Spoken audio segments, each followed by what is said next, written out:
भारत सरकार 2024 में 5 लोगन के भारत रत्न के पुरस्कार देली हो, जिनमें से खाली 1 लोगन के जीवित भारत रत्न के पुरस्कार मिलल हो, 4 लोगन के मरणोपरांत मिलल हो, यानी कि वो अब जीवित ना हैं।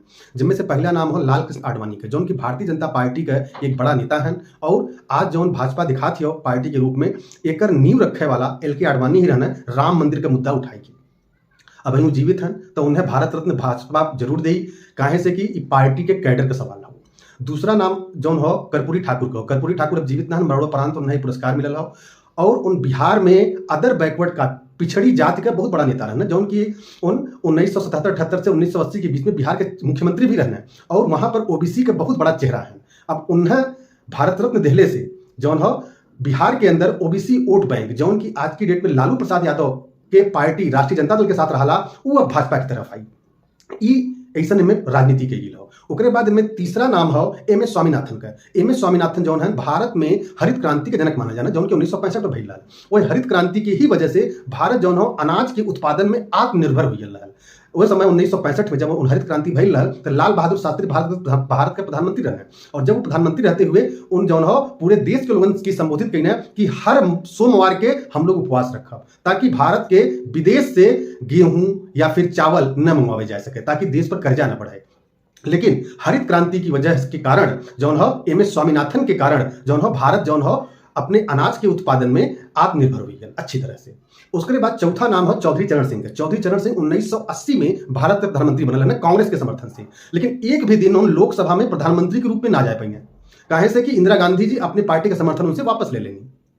चौधरी चरण सिंह जाटन का सबसे बड़ा नेता रहना उस जमाने में और एकमात्र अभी तक जाट हैं जौन की भारत के प्रधानमंत्री बनल है।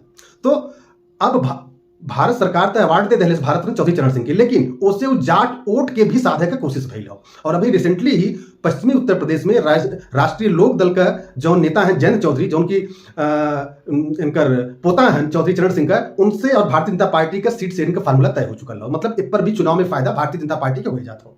एक साथ ही साथ पांचवा नाम जौन आवत हो इनमें वो हो PV नरसिम्हा राव का। अब PV नरसिम्हा राव तो कांग्रेस ही रहना, लेकिन भारतीय जनता पार्टी उन्हें भारत रत्न दिले। हालांकि पहली बार ना हो, एक पहले भी प्रणब मुखर्जी के भारत सरकार जौन हो 2015 में भारत रत्न का पुरस्कार दे चुकली हो, जबकि प्रणब मुखर्जी भी जौन हो कांग्रेस के ही नेता रहने। अब PV नरसिम्हा राव के पुरस्कार काहे के मिलल हो, इनमें भारतीय जनता पार्टी के आंध्र प्रदेश में या फिर और दक्षिण के राज्य में थोड़ा बहुत वोट का फायदा हो सकाला, लेकिन अगर हम सही तरह से देखें PV नरसिम्हा राव का देश के विकास में योगदान तो बहुत ज्यादा हो। सबसे बड़ी चीज हो PV नरसिम्हा राव जब इंडस्ट्रियल मिनिस्टर रहना भारत में राजीव गांधी जी की सरकार में, तो उन पहले लाइसेंस राज खत्म करने, इंडस्ट्री से लाइसेंस राज खत्म करने वाला PV नरसिम्हा राव ही रहना। और फिर जब राजीव गांधी का लिट्टी के द्वारा LTTE के द्वारा जब हत्या कर देवल गई, तब 1991 में पूरा समर्थन तो कांग्रेस पार्टी ही मिलल नहीं, लेकिन और पार्टी के समर्थन से PV नरसिम्हा राव सरकार बना ली और 5 साल तक सरकार चली। और उस समय भारत में 1992 में कुछ ही हफ्ता का खाली विदेशी मुद्रा बचल रहा। तो ऐसी स्थिति में PV नरसिम्हा राव भारत में आर्थिक सुधारवाद शुरू करने, आर्थिक उदारवाद जेके अंग्रेजी में LPG कहा जा रहा, लिबरलिज्म, प्राइवेटाइजेशन और ग्लोबलाइजेशन, और एक काम के करे बदे उन डॉक्टर मनमोहन सिंह के पॉलिटिक्स में लेके राजनीति में लेके तब जाके भारत में आर्थिक सुधार का दौर शुरू हुआ। एक अलावा 1994 में पाकिस्तान जौन हो यूनाइटेड नेशंस में जम्मू एंड कश्मीर में रेफरेंडम जनमत संग्रह का मांग करत रहा, लेकिन ओके भी न्यूट्रलाइज PV नरसिम्हा राव की। जब 6 दिसंबर 1992 के जब बाबरी मस्जिद के हिंदू का जौन भीड़ रहल तोड़त रहल, इतना दबाव भइले के बावजूद PV Narasimha Rao central force Ayodhya नहीं भेजने, कहीं से झगड़ा बहुत पुराना रहल, ओके तोड़वा देना एक तरह से। तो PV नरसिम्हा राव का भारत के योग के विकास में बहुत बड़ा योगदान हो। बहुत ही विद्वान व्यक्ति रहना, वो एक वकील भी रहना और नेता भी रहना, साथ ही साथ उन्हें 17 भाषा के ध्यान रहल, 17 भाषा उन बोलल जानत रहना, लिखत जानत रहना।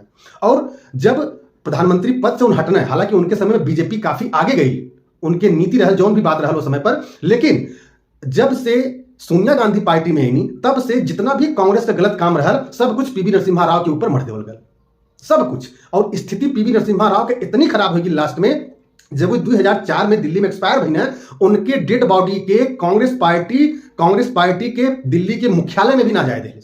पूरा का पूरा दिल्ली के यमुना घाट गांधी नेहरू परिवार से भरल हो कि वहां पर उन जलाएगी ना तो उनका वहां घाट बना देवल गल। लेकिन PV नरसिम्हा राव जो कि अपन पूरी जिंदगी बिता देना कांग्रेस पार्टी में, उनके तरफ से प्रधानमंत्री भी रहना, पहला प्रधानमंत्री रहना जो कि गांधी नेहरू फैमिली से ना रहना, कांग्रेसी प्रधानमंत्री, उनके डेड बॉडी के हैदराबाद में जाके उनकी क्रिमेट करके जलाई गई।